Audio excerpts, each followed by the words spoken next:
are so back, baby! Let's get caught up with some haters. Why don't we start with JJ McCarthy playing some of the worst primetime football I've literally ever seen. If you had the displeasure of watching Falcons-Vikings, I mean, it's basically a soccer game. JJ McCarthy when the Vikings aren't playing the Bears. You know, JJ McCarthy and Zach Wilson both kind of have that, like, handsome, suburban white guy look going on. If you're a Vikings fan, you're hoping that's the only similarity. JJ McCarthy put on a show tonight. 0 tutties.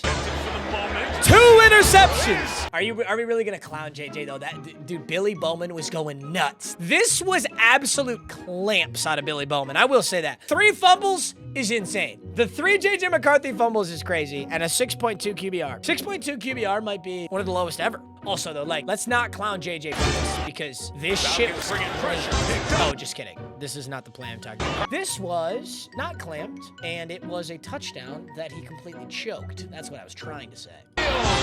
That's Jalen Nailor, Michigan State University, by the way, played with Jaden Reed, played with Kenneth Walker, and JJ McCarthy, University of Michigan, absolutely whiffed the pass. What are the odds of that? I think they're pretty high. You know, I will say the interesting thing, I don't know if you guys watched this game live, but the interesting thing about this pass, like, doesn't this look like Jalen Nailor could have, like, laid out or tried to catch it? I mean, I don't know ball like that, but doesn't it seem like Jalen Nailor gave up on this a little premature? The game's moving too fast for me to say something like that. The very simple solution is your quarterback gives you a good ball when you beat your man-to-man cover. Justin Jefferson, I'm open. Throw me the ball. JJ McCarthy. Hey! JJ McCarthy when he doesn't have the other team's playbook and he actually has to throw. You figured it out, son. You figured it. Oh! Yo, if this was supposed to be a prank, that is not a good one. Listen to me right now, listen to me good. If you're under the age of 12 and you are watching this video, number 1, you probably just don't have parents in your life who care about you. So I suggest you turn this off and go watch Coco Melon, okay?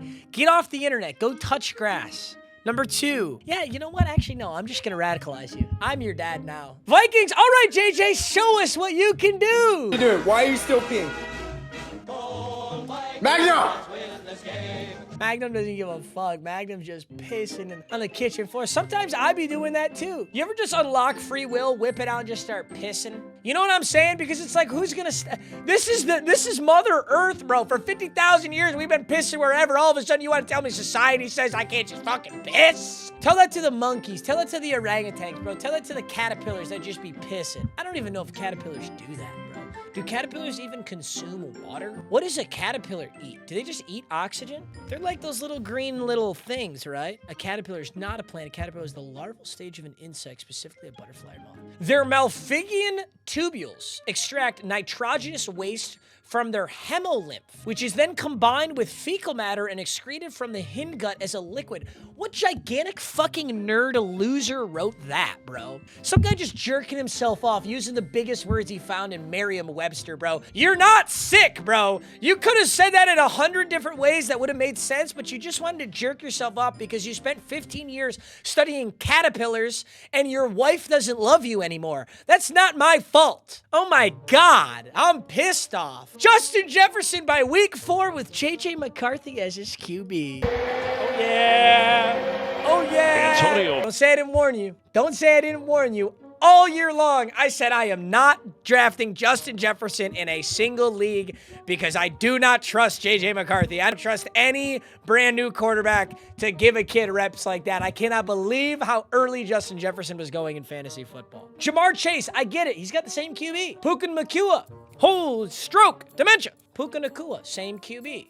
Saquon Barkley, same offense. Bijan Robinson, virtually the same offense. You already know what's the deal with those guys. You don't know what the deal is with Justin Jefferson. Yes, he's the best quarterback in the league, best wide receiver in the league, I have to mention. I don't know about you, but I'm feeling 0-2. The entire Eagles O-line moves early on every tush push, and the refs never call it. Wow, we have seriously come full circle. We have legitimately come so full circle. You remember 2 years ago when it was that Charles Leno? It was the Chiefs' O-tackle who literally moves early on every single snap and we wouldn't live it down. And now that the Chiefs have lost the Super Bowl, now that the Chiefs are 0-2, it's Jalen Hurts and the Eagles are cheating. This is funny. Although objectively, they are moving early. They are moving very early. Frankly, it's no different than what was happening with Charles Leno. I mean, if you slow down, if you slow-mo any clip, people look like they're moving early, but in real game time speed, you can't realistically expect a referee to see that. If it's blatant and obvious, you call it, but I mean, that shit is already pretty impossible to stop, though, so if there is ever a time to call that penalty, this is probably it. The tush push is already so fucking unethical. Do I think it should be banned? Absolutely not. It's so unethical. The fact that you're virtually guaranteed a yard or a yard and a half, it kind of pisses me off. Why don't other teams just do it? I love Philadelphia. Oh. Dude, I'm not talking to you. I don't give a shit about Philadelphia or your Eagles or how many games you win. I'm just talking about objectively guaranteeing a yard and a half. That's just whack. Eagles fans will look at you dead in the eye and call this man a top 5 quarterback.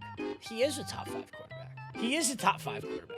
I'll look you dead in the eye and I'll tell you that right now. Who you got above him? All right, Mahomes, Herbert, Lamar, Josh Allen. Who's 5 for you? Who's 5 if not Jalen Hurts? You got Daniel Jones in there now because he's played 2 good games of football. You can put Daniel Jones in there over Super Bowl MVP Jalen Hurts. Handsome man Jalen Hurts. Waylon Wirtz, Jalen Hurts season, 74 overall gold, Wheel of Mutt 2022 legend. Who are you going to put? You going to put in Jordan Love over there? Jordan, my team is Giga stacked Love. Oh, we want to talk about a system quarterback. Talk about Jordan Love having the Micah Parsons added to that team. When you're sus of her gay best friend and he says Jalen Hurts is top 5. If Jalen Hurts being top 5 makes me gay, then you might as well sign me up to cheerlead for the Vikings. Going from Sunday Night Football Week 1 to Sunday Night Football Week 2. What you doing over there? Stop, I'm trying to clock in.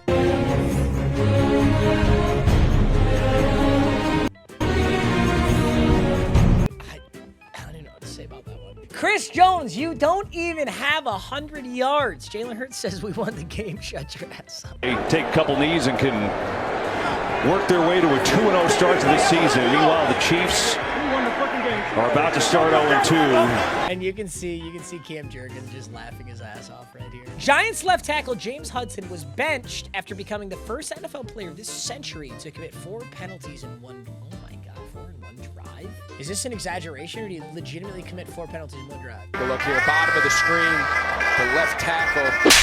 What is with everybody just smacking the shit out of people? First pay your tar. What even is that? What are you going for there? First 5 today. Yeah. Ooh. Okay, like a false start, so understandable. False start is so understandable. How on earth do you cock back and just power slap somebody? The Giants got to be saying there's no way this is another penalty on James Hudson. It's either Hudson or Williams. After the play. Personal foul, offense number 55. No way. 15-yard. I feel like, okay, this one's questionable. I feel like he kind of got rage baited into that because it looked like 54 was hooking him. Although that's just smart football, bro. If you know this guy's on tilt and you know he's like penalty prone right now, and then you just go piss him off and get him to retaliate, like, that's smart football. Oh my God. Oh my goodness. Oh my God. Brett, I'm literally standing here watching Brian Daboll. Offense number 55. I've never seen that before. Yeah, he said, let's pull him, let's do it. Get him out. How are you mad at the coach because you're trash? Hudson, after the replacement left tackle's display, that penalty field display, it was teammates and coaches went over to him. I am confused on what he would be frustrated. Maybe he's just frustrated because he had the penalties, though. How are you mad at your coach for pulling you? Dude, a lot of games, teams will go the entire game without 4 penalties. The whole team will go the entire game with like less than 4 penalties. He soloed 4 of them. I'll give him the benefit of the doubt on one of those. Patrick Mahomes has lost 3 games in a row for the first time in his career. That it is only great power that can hold evil in check. Tell him. Travis Kelce, I'm sick of this shit. So he's like, let's go. 10-7 Super Bowl rematch. It just never happens. I never see this. It's just so weird. It's so weird. Travis Kelce, ever since getting engaged to Taylor Swift. It was a wideout. How's that route? I know. I like the twitch, okay. There are over 100 million obese people in America, and the Bengals can't 5-5 to block. That's not a good sign if you're a Bengals fan. Oh, no. Yeah, Joe Burrow still down. Oh, God. With Joe Burrow out for 3 months, this meme is relevant once again. Option A, Penei Sewell. Option B, Jamar Chase. Well, okay. I will say, the Cincinnati Bengals have been to the Super Bowl and the Detroit Lions have not. It seemed to work out. Jamar Chase is like one of the best wide receivers in the league. I don't know that I'm certainly happy we have Penei Sewell, though. The Detroit Lions are a hell of a lot better off with Penei Sewell than with Jamar Chase because we got Amon-Ra St. Brown in the 4th round and we got Isaac Tesla in the 4th round. Yeah, the O-line's doing him no justice. Dan Campbell to Ben Johnson.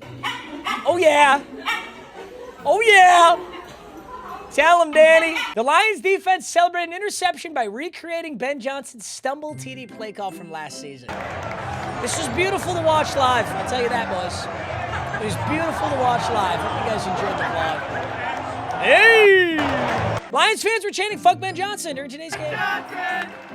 I will say, I did not participate. This was like at the end of the game when we were legitimately dog walking them. It was 45-21. Fuck Ben Johnson! The Bears are 3-17 versus the NFC North since this moment. Isn't that insane? Like, that's actually horrible. 3-17. I will say the NFC North got strong. Like, that we just did. The NFC North got really strong. Like, the Packers got really good. The Vikings were really good. But 3-17? I think the most important piece is we're going to take the North and never give it back. When is that going to happen, brother man? Cam Bynum continues to have the best sellies in football. Oh, he got the ball. Well, just when we were talking about how well Meags played this game. Patrick Mahomes is on a 3-game losing streak while Daniel Jones is 2-0 and an MVP candidate. Dude, you know, every year there is this, like, utter sleeper MVP candidate. Last year it was Sam Darnold. I don't even know that you could get odds on that. Could you even get odds on Daniel Jones MVP? Could you have placed that at DraftKings Sportsbook? I highly doubt it. Hold up. Okay, let's be super clear about one thing, gentlemen. I do work with Underdog, and I love Underdog, but it's so very clear that sports betting has gotten completely out of hand, and people are getting addicted and losing their houses on it. So when I'm pulling up these betting odds, it is solely to look at how it has changed. Please don't go fucking throwing a piss missile heater bet just because I opened this shit up. Like, be responsible. Just get a fucking grip on your life, bro. Get a fucking grip on your life. Are you setting limits? Are you gambling responsibly? Are you gambling only the money that you're willing to lose? Are you gambling on tilt? Are you lying to your friends and family about it? Lock the fuck in, bro. So here's the regular season MVP odds currently. So Lamar Jackson and Josh Allen are tied for the favorites. That makes a lot of sense. Jordan Love is 3rd. Mahomes, Hurts, Baker, Dak, Stafford, Kyler, JJ McCarthy has better odds than Daniel Jones? This can't be right. Nope, actually, I'm not even kidding. I live in a timeline currently where Daniel Jones, where Caleb Williams, Drake May, Geno Smith, and injured Brock Purdy have better odds to win MVP than Daniel Jones? I don't even know what to say. Daniel Jones, I will happily sign, by the way. I will happily sign the Daniel Jones apology form. You will not hear me fussing one bit. The media told me it wasn't good. That's definitely true. I blamed him for the incompetence of previous coaches. That's definitely true. I definitely made fun of him for tripping. Giants O-line made me think he sucked. That's also true. I don't care about Duke or Cowboys, Eagles, Commanders, but I will hereby respect Indiana Jones, and I will not talk down, oh my God, Indiana Jones. Indianapolis, Daniel Jones, Indiana Jones. What a banger nickname, too. Oh my God. Imagine looking like this after attempting to tackle the quarterback. He gets outside. Uh-oh. Bang! The shoulder goes right over. Jayden Daniels when he has to face a real defense and not stat pad versus the Giants. 3, 4, 5, 6, 7, 8. Hey! 3, 4, 5, 6, 7, 8. Hey! 4, 5, 6, 7. The Packers adding Micah Parsons to their defense. Yeah, I've been saying this all season, man. This shit blows. No! Everyone pay your respects to Austin Eckler. Packers fans chanting, "Thank you, Jerry," during Micah Parsons' post-game interview. I did not see this. This crowd has something to say. That's crazy. That's crazy. And you know Micah loves it. He loves it. The Micah Parsons mural outside Lambeau Field. Wow, that's a really good mural. Dude, some artists are just so impressive. Lambeau Field, the Packers win the Super Bowl after getting Micah Parsons. Roided up Packers fan dominating a vape pen on the TNF broadcast. You know, yeah. it's one thing to come in This is the type of guy that would tell you he's natty. This is the type of guy that would tell you his stack is creatine. here and it's 4 degrees. It's 64. Yeah, hit the vape. Right Hit the vape. That's right, but he's having a little fun. How do you know it's the vape, though? How do you know that's not a little Penji Frank? How do you know he's not trying to do a little Benjamin Franklin rebuild like the GOAT MMG? Guys, the only time I smoke weed anymore is to rebuild. I think he is. And it works. Yeah, he's I rebuilt so much better off the Benjamin. He is. Not the folks having crowded next to him. An undrafted rookie on the practice squad buying this kind of jewelry is absolutely insane. Hey, listen, don't go saying nothing yet. Wait till they hit it with the diamond tester. We gotta see the diamond tester TikTok before we say anything about this. Scary Terry ever since he robbed the Commanders' front office.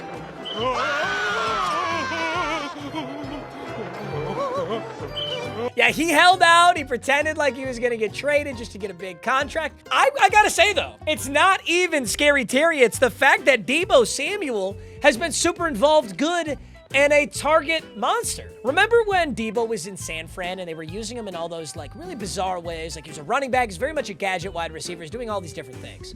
I wonder if like the fact that Washington's like, yeah, we're just going to throw you the fucking football because you're a wide receiver. I mean, I know they have like a pretty sick jet sweep touchdown with him and stuff. They're still using him uniquely, but it's just funny. Like San Fran was trying to like reinvent the wheel with him and it wasn't working and we all thought he was washed. Myself, I certainly thought he was washed. And then now he's playing really good football in Washington. Maybe the wide receiver just needed the ball thrown to him. Commanders fans, can we get some points? Matt Gay. Basketball. From the moment I started rolling my desk. For the record, this is a core memory as a kicker. I vividly remember putting the football straight up my long snapper's purple starfish in like 4th grade. Just boom. What was weird is he really liked it, and he kept asking me to do it again. I don't know what that was all about. Commanders players to Jayden Daniels' locker after the game. I don't know if you guys know the context of this, but Jayden Daniels was first at Arizona State, and when he left, they trashed his locker, and then he went on to be offensive rookie of the year in the NFL, so who got the last laugh, right? One day, someone will pull off the first spike interception, and it will be one of the greatest plays in NFL history. Dude, it's not that hard. Absolutely, I agree. Not that it's not that hard, but look at how close he is. Look at how close he is. And Jordan Davis did that one time too. It's going to require two things. It's going to require an excellent play by the D tackle and the offense to not be aware of it. I think as like D tackles continue to do this more and more, I think teams are going to be cognizant of it and like practice to, you know, back up and spike the ball or spike the ball to the side. Like don't make it easy, but it's going to fucking happen. It's going to happen and I can't wait. Packers wide receivers to Marshawn Lattimore. John Cena, what are you doing, Johnny boy? Tucker Kraft versus the Commanders defense tonight. 6'6.5", but if you round up, that's 6'7". Hey! I've got a fun conspiracy theory question. Do you guys think NFL players are on the juice? Like some players are on the juice and the league allows it? I feel like if anybody was on the juice, it was Gronk. Tell me Brian Bosworth. Tell me this fucking guy wasn't on steroids, bro. Tell me the Boz wasn't absolutely roided out. Giants fans realizing they couldn't score a single touchdown versus this Commanders defense. And then guess what? The Giants went on to drop 37 on the Cowboys. I don't know how they did it. Oh my God, we're so back. All right, gentlemen, I hope your NFL team has won at least one game. That's all I can hope for you. I hope you have at least one win, like my Detroit Lions. I love you boys. You're so handsome. I'll see you guys in the next video. Peace.